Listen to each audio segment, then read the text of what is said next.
Que a prática de exercícios físicos regularmente pode prevenir e combater o diabetes, você já sabia. Mas qual tipo de atividade é a mais recomendada para o tratamento e prevenção da doença? Uma pesquisa realizada pela Universidade Federal de Goiás chegou à conclusão de que o treinamento físico intervalado de alta intensidade é mais efetivo do que os programas de treinamento contínuo de moderada intensidade. O ADUFG Saúde de hoje mostra os resultados obtidos pelos pesquisadores e ainda te dá dicas dos exercícios mais eficazes no combate ao diabetes. Confira! Bom, então eu sou a professora Ana Cristina, sou professora da Universidade Federal de Goiás desde 2010, no Departamento de Morfologia, sou professora de Anatomia Humana, Neuroanatomia, e na pós-graduação eu sou professora do programa de pós-graduação na Faculdade de Medicina, do Ciências da Saúde, e também no programa de pós-graduação em Educação Física. Então sou orientadora na área de Fisiologia do Exercício, também na área de Reabilitação Cardiovascular. Eu sou o Lucas, eu sou aluno de doutorado, sou egresso da UFG, fiz o curso de graduação aqui em Educação Física, fiz o mestrado e o doutorado também aqui na Universidade Federal de Goiás. E o meu doutorado foi sobre o treinamento físico em pacientes com diabetes tipo 2. Durante a execução do mestrado, a gente acabou encontrando que uma das variáveis com a nossa população, a mais importante, era a glicemia.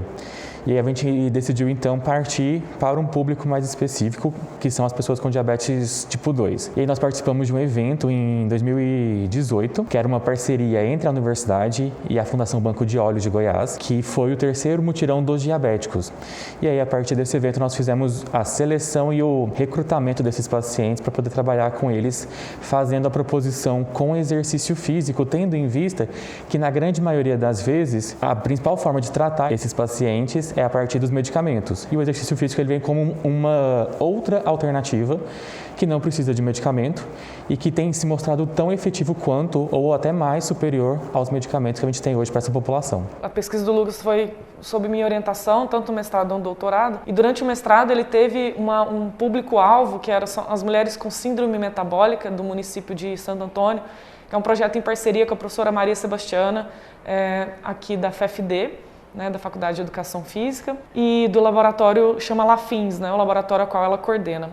Então, partindo desse estudo, com as mulheres com síndrome metabólica, nós tivemos uns resultados muito interessantes em relação ao que essa síndrome provocaria na qualidade de vida das mulheres e também na frequência cardíaca, uma das maiores variáveis que a gente estuda hoje no núcleo de pesquisa a qual eu coordeno, que é o NUPREC, Núcleo de Pesquisa e Reabilitação Cardíaca. Nós observamos que essas mulheres, durante o exercício, elas apresentavam uma lentificação na recuperação da frequência cardíaca, e isso é um prognóstico ruim, pensando nas mulheres, comparando elas, as que tinham síndrome metabólica, as que não tinham. Partindo disso, nós fomos, então, por um público, um universo tanto de mulheres e homens de meia idade, e aí nós tínhamos primeiro só uma avaliação de linha de base, que é essa possibilidade, olha, a síndrome metabólica realmente ela prejudica algumas variáveis cardiovasculares desses pacientes.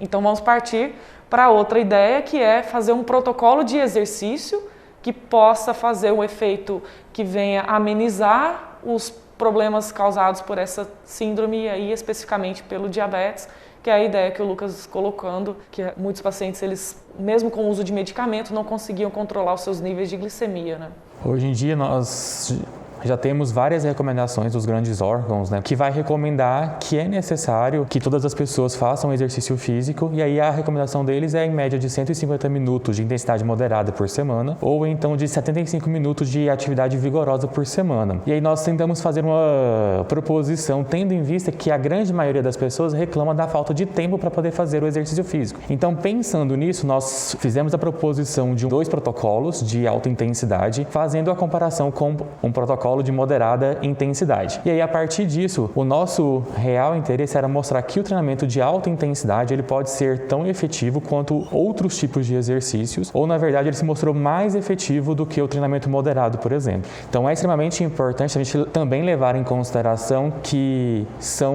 novas ferramentas, são novas possibilidades que as pessoas podem incluir na sua prescrição do treinamento físico. Então não necessariamente ele precisa obrigatoriamente fazer apenas um tipo de treinamento, treinamento, mas a gente conseguiu evidenciar que o treino intervalado de alta intensidade, ele também pode ser mais uma ferramenta adicional ao treinamento que ele já executa no seu dia a dia. E aí, claro, pensando numa coisa mais específica da pesquisa, o treino intervalado ele melhora as respostas cardiovasculares, né? Principalmente quando você interrompe o exercício, ele recupera mais rápido.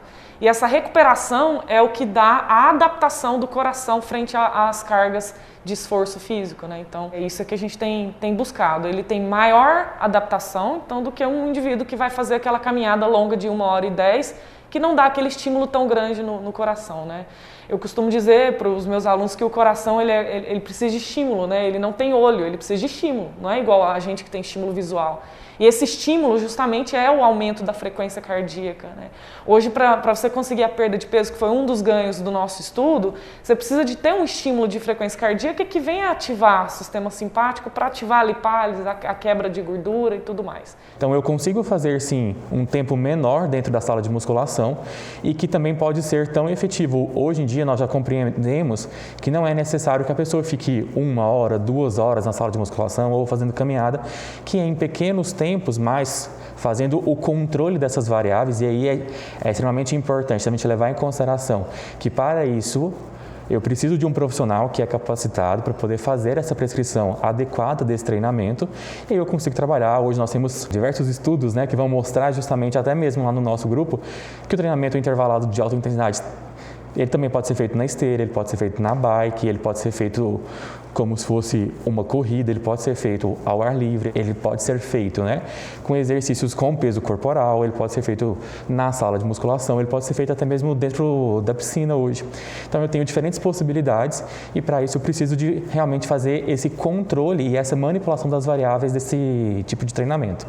Como o Lucas disse, você tem diversas oportunidades de executar esse HIIT. Mas se tiver um controle da frequência cardíaca adequado ou essa escala de percepção, você vai ter a noção de que realmente ele está treinando naquela faixa. O Lucas hoje ele está me auxiliando no núcleo de pesquisa, né, de reabilitação cardíaca. Ele concluiu o doutorado esse ano e ele está no pós-doutorado aqui pela Faculdade de Medicina, do Programa de Ciências da Saúde, e tem sido meu braço direito aí nas pesquisas. Nós temos ali no HC uma sala, na sala 7C, ali no ambulatório C, e que a gente conduz algumas pesquisas ali em parceria com a equipe da insuficiência cardíaca e a gente tem desenvolvido alguns protocolos ali. Estamos executando o protocolo moderado e nós estamos aí com a parceria também no HGG, fazendo algumas coletas lá, tem já a equipe de reabilitação cardíaca ali também. Então é pouco, reabilitação cardíaca hoje no Brasil ela é muito difícil porque não é uma área que dá muito investimento. Acho que o uso da droga, né, medicamento é uma coisa que atrai muito o mercado, né? Então o que a gente faz é o contrário, a gente tenta reduzir o medicamento do paciente e dar uma qualidade de vida para ele, e às vezes isso não é tão simples de executar, né? Alguns pacientes a gente precisa de monitor cardíaco para verificar, né, os sinais eletrocardiográficos, então não é tão simples, não é tão barato isso, e no HC, com a parceria do professor Salvador Rassi, que recentemente ele aposentou, né, o Dr. Salvador nos emprestou esse monitor e a gente tem devagar conseguindo algumas conquistas aí. A pesquisa e esses resultados foram em pacientes com diabetes tipo 2, mas o nosso grupo ele já tem avançado para outras populações também, e o que é extremamente importante a gente levar em consideração é de que todas as pessoas podem e na verdade elas devem praticar exercício físico, porque o exercício físico ele tem sim inúmeros resultados positivos e benéficos para todas as populações em diferentes tipos, nas suas diferentes intensidades. Então é extremamente importante a gente levar em consideração que todos os tipos de exercício físico e todas as intensidades são interessantes. Por isso que a gente precisa, né, aí dos diversos profissionais para fazer realmente essa prescrição que seja efetiva e que seja segura para todas as populações.